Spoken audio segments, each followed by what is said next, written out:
on, people? This is just a quick little Christmas video on how to cook some potato salad or make some potato salad and how to do a prime rib roast. Now, I hadn't done one of those in a while, but I saw a new recipe on YouTube and I'm going to try this recipe out. And you guys can follow it along and maybe it'll give you some ideas. I've already boiled my potatoes, and you boil your potatoes until you can stick a stick through them pretty easily. And we're going to come back and show you how to start mashing the potatoes. Here are our potatoes here, and basically I peeled the potatoes after I cooked them, and the peel came off really easily. Now you can peel them before and then put it in the water, but it's just easier for me to do it this way. We got the potatoes all mashed up and everything, and you don't want them really. I like mine to be kind of chewy. I don't want them to be real soft, so you want them to kind of be in chunks like that. See that consistency? That's kind of the consistency. At least that's the way I like mine. Everybody's different. Okay, now we've got our vegetables that we're going to add to it. We're going to add about 1/4 of a cup of celery, chopped up, 1/4 of a cup of onions, about 1/4 of a cup of, this is dill pickle relish. That's about 2 tablespoons of yellow mustard. You can use Dijon mustard, and about 1/2 of a cup to 3/4 of a cup of mayonnaise. We're going to put all that into our potatoes. Alrighty, we got it all mixed up together now, and it looks delicious. You can add some salt and pepper to it. You can add some eggs to it. My wife's allergic to eggs, so I don't put eggs in this particular batch. I'll put some in my batch. And that's pretty much it. And we'll taste it, see what it tastes like. We're going to taste the potato salad.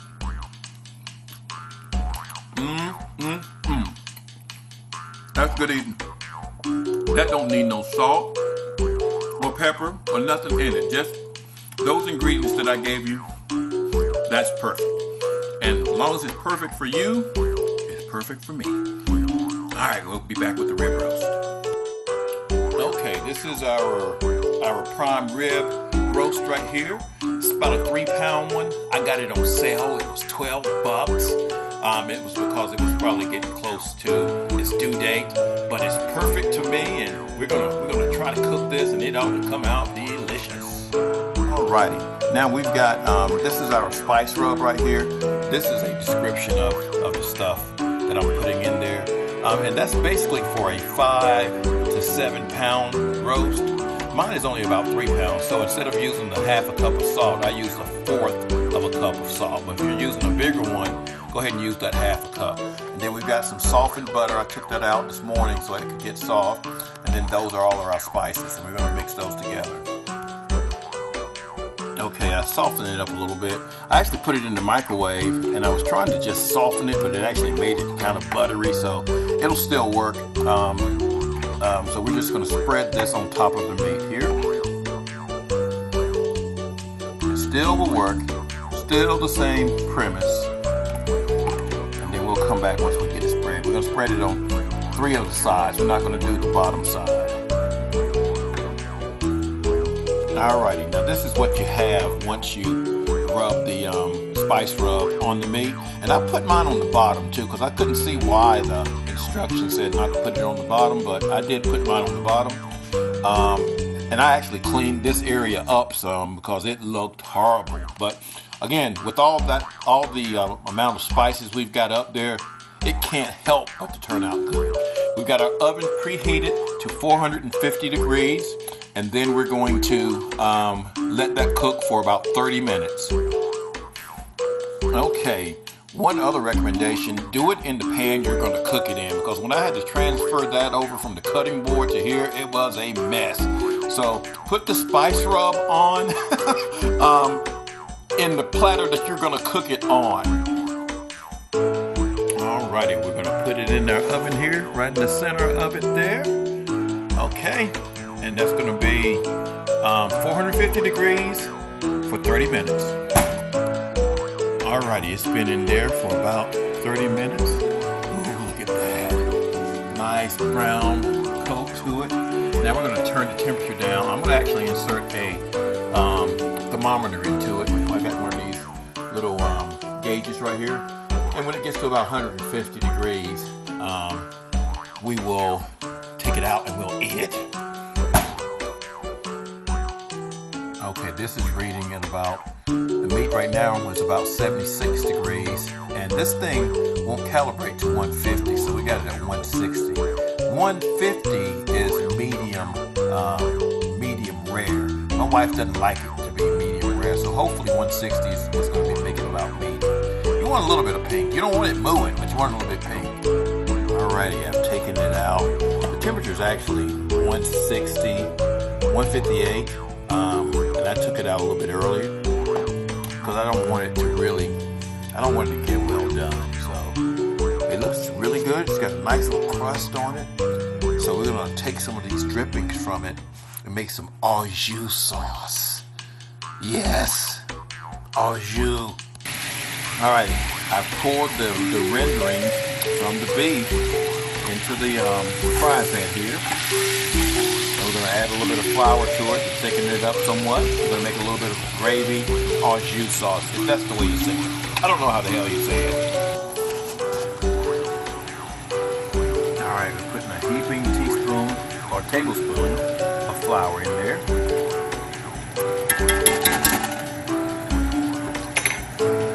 We got some water boiling back here in the background.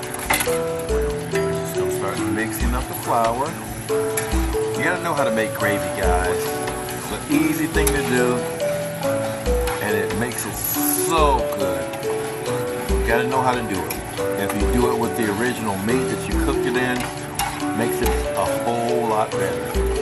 So again, you're gonna stir that for a little while, break up all the little flour morsels, and it's basically a gravy. And then we're gonna add some beef bouillon to it. Oh yeah, the chicken, not chicken, Lord have mercy. The meat is just now hitting 160. And I've taken it out of the oven at 158, so it's just now hitting there. So, you know, it's still cooked. That's why I did it that way. Well, not really, but I knew it was still cooked because I know other stuff that I've cooked in the past done the same thing. Now we're just gonna stir that up. Okay, now we're gonna add our beef bouillon to it. I just used some beef bouillon cubes here. I'm gonna add this to it.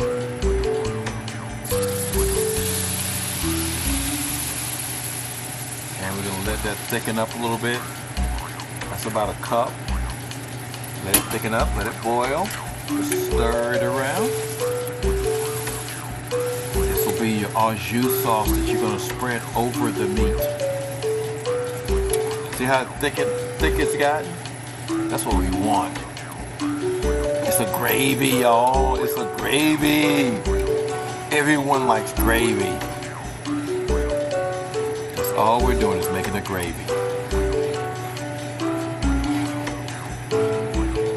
You can add some salt and pepper to it, but you probably don't need to because it's got all the seasonings from the mixture of the rub.